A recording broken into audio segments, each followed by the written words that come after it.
Salut à tous, j'espère que vous allez bien. Aujourd'hui, on se retrouve chez Motomania pour l'essai de la MV Agusta Tourer. Non, Turismo Veloce. Turismo Veloce Tourer. Donc du coup, Clément, il va vous expliquer toutes les nouveautés liées à ce modèle. Donc vous allez voir, je laisse la parole. Voilà. Donc celle-ci, sa principale particularité, c'est qu'elle a le SCS.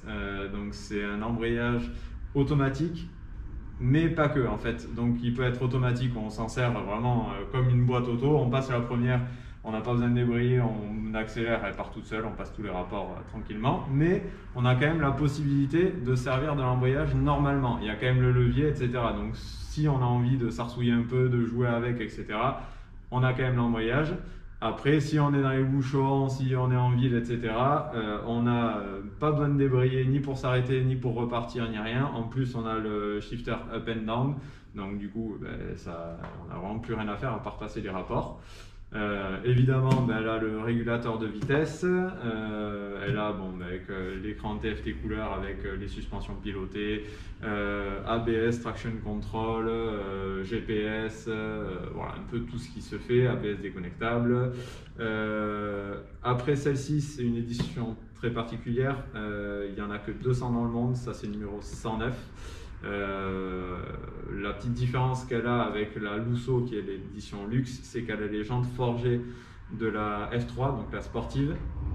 Elle a une déco spécifique, elle a une partie des carénages qui sont en carbone et elle a toutes les options du catalogue en fait. Donc voilà, et puis avec les selles Alcantara avec le cuir et sur piqûre. Voilà, à peu près pour les grandes lignes. Après pareil, elle a les différents mappings, elle a le custom, on peut la connecter pareil au téléphone comme la 1000 RR. Voilà, après, petite parenthèse, vous avez le tuto de ce compteur qui sera sur YouTube au moment où vous regarderez cette vidéo pour vraiment avoir, voilà, pour creuser le compteur jusqu'au bout, vous pourrez tout regarder sur le tuto. Voilà, pour voir un peu, parce qu'il y a tellement de paramètres et de choses qu'on peut faire avec que voilà, il faut une vidéo. Ouais, voilà, la moto est vraiment paramétrable à son goût de A à Z, quoi. Après, du coup, éclairage à LED avant-arrière. Oui, avec éclairage d'intersection, qui suit l'angle en fonction de plus tu penches, plus ça éclaire sur le côté.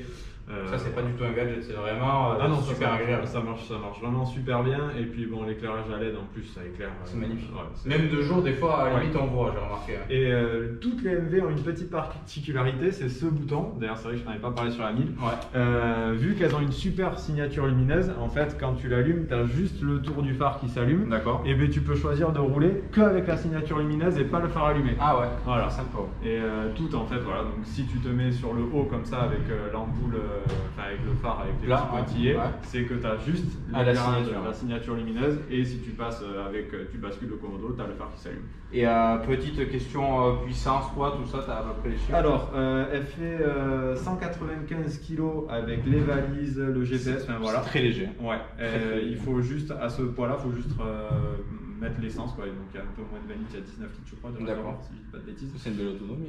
Ouais. 19 litres, c'est confortable. Hein. Ouais, franchement, ça va. Donc c'est un 3 cylindres et il a fait 110 chevaux. Voilà. D'accord. Et puis c'est toujours le moteur contre-rotatif avec le vilebrequin qui tourne dans le sens inverse des roues pour éliminer l'effet gyroscopique des roues. Et tu vas voir sur celle-là, ça se sent un truc de fou. Ah ouais. Ouais. C'est une moto, moi j'apprécie beaucoup ce design-là, les touring un peu légers, efficaces. Tout à fait. C'est vraiment. Après, si tu veux te régler ta bulle, tu vois, tu as juste ici. D'accord. Ah ouais, d'accord. Voilà, c'est tout simple en fait. Avec le gant, tu as juste à lever et si tu veux baisser, puis tu rebaisses. Voilà, tout simplement. D'accord. Voilà. Après, rien de spécial. Les valises, c'est 36 litres de contenance par valise. D'accord. C'est pas mal. Ça commence à faire de la bonne valise. Et c'est vrai que après elle est plus ou moins faite pour être sans les valises, parce que voilà, les valises c'est vraiment chez MV, c'est que quand tu voyages, mais quand tu l'enlèves, elle a vraiment une autre gueule. Elle a vraiment une autre gueule. Ah ouais, on essaiera de vous faire des petites prises de vue avec ça, un petit truc. Je te montrerai comment elles s'enlèvent, etc. C'est pas compliqué. Et ça n'a plus rien à voir. Quand tu les enlèves, tu as l'impression d'être sur une sportive un peu haute. Et un niveau tarif sur l'édition et la normale? Alors, ça va de 15 000 € pour l'entrée de gamme, où on n'a pas le SCS, on n'a pas le GPS et les suspensions pilotées, et jusqu'à celle-là qui est donc l'édition limitée avec toute option, voilà, plus l'effet 4 édition limitée, qui est à 24 000 €. D'accord. Comme ça, 23 000. Comme ça, on a toutes les infos. Et donc, ça, c'est une moto, c'est sur commande ou comment ça se passe? Alors, pour celle-ci, vu qu'elle est en édition limitée, il ne doit même plus en rester. D'accord, donc il n'y a que chez vous et chez quelques voilà, et celles qui sont en stock, voilà, s'il y a encore du stock. Voilà. Donc voilà. Après, par contre, pour ce qui est des Rosso et des Lusso, donc les entrées de gamme et les luxe, Lusso pour luxe, ça c'est sur commande. Voilà. Là, il va y avoir un peu plus de délai parce que maintenant il y a les Euro 5 qui vont arriver. D'accord. Avec quelques petites différences, une connectivité avec le téléphone un peu plus poussée, etc. Mais sinon, voilà, on peut l'avoir sur commande sans problème. Ça marche. Bon, on vous laisse passer à l'essai routier. Allez, c'est parti. Merde, j'ai oublié la clé.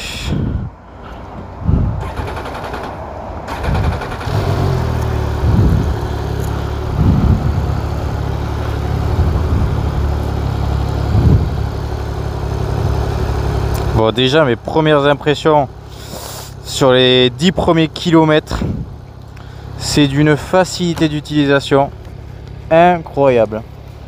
Incroyable, incroyable. Vous allez voir ça. Alors là, du coup,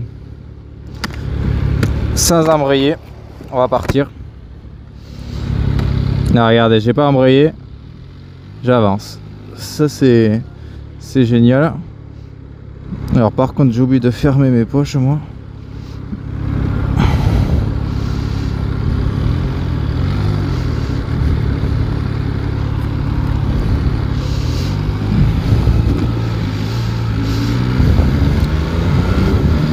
Alors c'est doux. C'est hyper agréable. Alors je vais faire un petit bout de ville là pour vous montrer vite fait l'efficacité en ville. Alors ouais, vous voyez, je suis reparti en deux là, elle a même pas brouté ni rien. Parce que là je vais essayer de ne pas utiliser l'embrayage au possible. Vu que c'est l'idée de ce nouvel embrayage automatique là, ce qui est hyper agréable.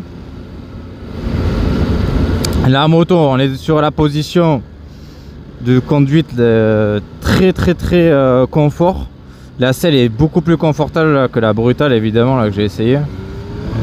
Et par contre gros freinage, grosse accélération, c'est super. Ah oui, je me fais piéger.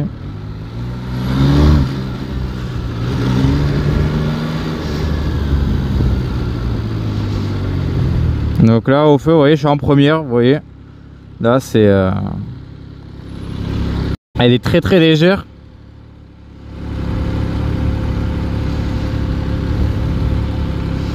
Là vous voyez, là de départ.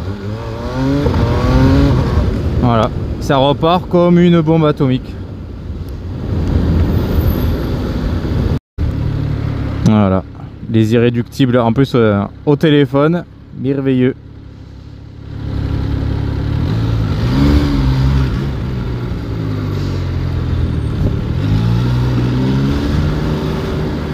Voilà, ça c'est Pau.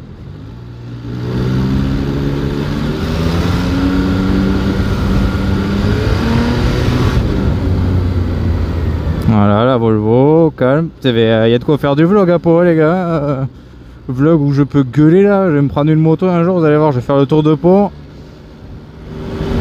Alors le mec qui veut passer, la petite 50, regardez-le. Il dit pas bonjour en plus, cet enfoiré. On va laisser passer parce que les motards ils sont gentils. Alors moi je prends à droite parce que je vais manger à ma petite remorque ce midi. Qu'est-ce qui branle? Oh là là là. Alors cet embrayage automatique en ville, du bonheur. Le T-Max est hors d'usage après. Alors là c'est la route la plus pourrie de Pau. Donc on va voir le confort en mode sport en plus, que j'ai fait le con là. Je me suis pas changé le mode.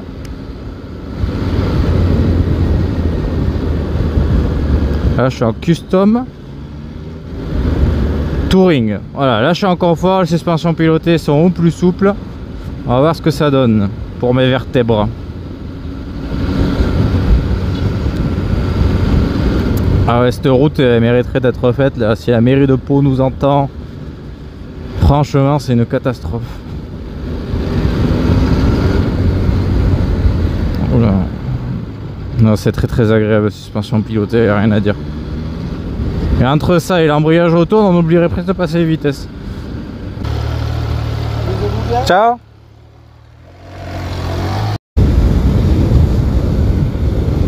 Alors je vais vous monter la bulle. Donc il m'a dit Clément qu'il suffisait de... Voilà.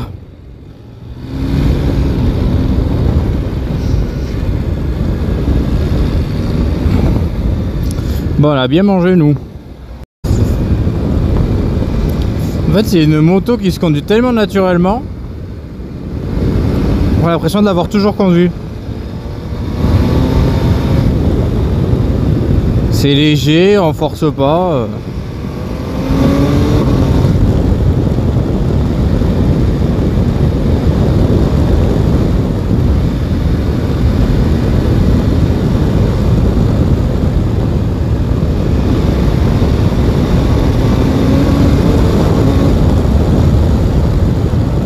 On va attaquer un petit enchaînement de virages. Alors le freinage est au rendez-vous. Tenue de route, regardez ça. Incroyable. Hop, un petit coup de freinage avant le virage. Tac. On se positionne. Et c'est parti. Voilà. Bon. J'ai trouvé comment fonctionne le régulateur. Je vais vous montrer. 1, 2, 3, 4, 5, 6. Et là on fait régulateur. Alors on reste appuyé. Et là en fait ça y est. Maintenant là vous voyez ça s'affiche. Je règle depuis ici en montée. Là je suis à 60, 80. Régulé. Voilà. Et si je touche le frein, ça désactive. Donc vous voyez que ça fonctionne parfaitement. Alors c'est dommage qu'on n'ait pas fait 800 bornes d'autoroute pour s'en servir pendant des heures. Mais là ce que je voulais vraiment vous montrer c'est l'agilité de la moto. Alors je vais passer de touring à sport. Et voilà. Allez. Là, maintenant ça va tourner. On va voir ce qu'elle a dans le ventre.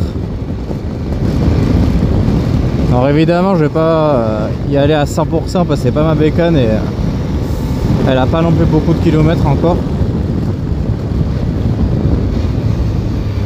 Mais j'ai quand même envie de voir un peu ce qu'elle est capable de faire. Hein. Ah, le son est très agréable.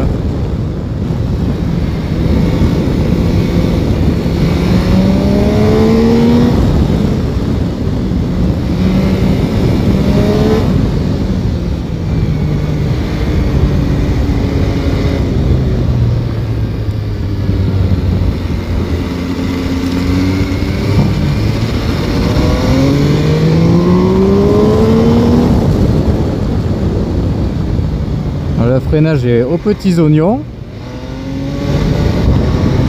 Les petits shifters, il fait son boulot.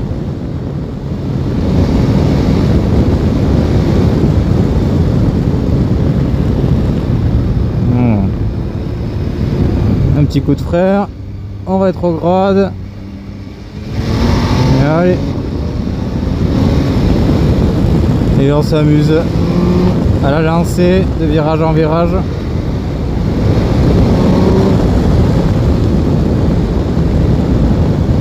Ah, le frein moteur est exceptionnel.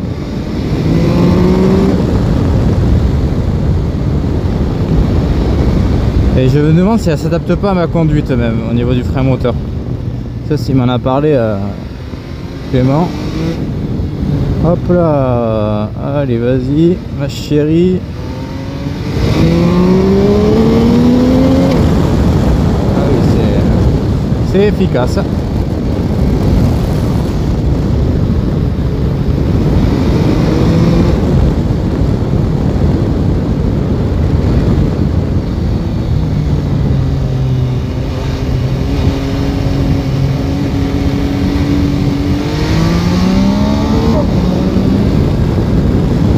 force même pas, je vous dis, je suis sur un filet de gaz. Je me mets tout juste la moitié de la puissance parce que j'en ai pas besoin de plus. Rien qu'en roulant au couple, j'ai tout ce dont j'ai besoin en gros. C'est une moto qui est pas si gourmande que ça en carburant, il me disait Clément. Donc facile à vivre, facile à utiliser, belle à regarder.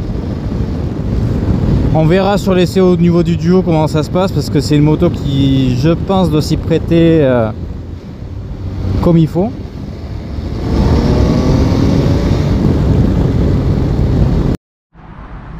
Donc du coup en conclusion, super machine, ultra équilibrée.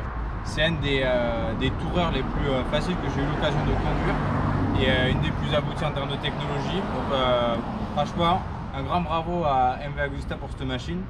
Et je vous invite à aller chez Motomania, essayer ce modèle avant qu'il soit vendu parce que c'est la numéro 109 sur 200, il n'y en aura pas beaucoup. Donc voilà, à plus tard tout le monde, ciao ciao.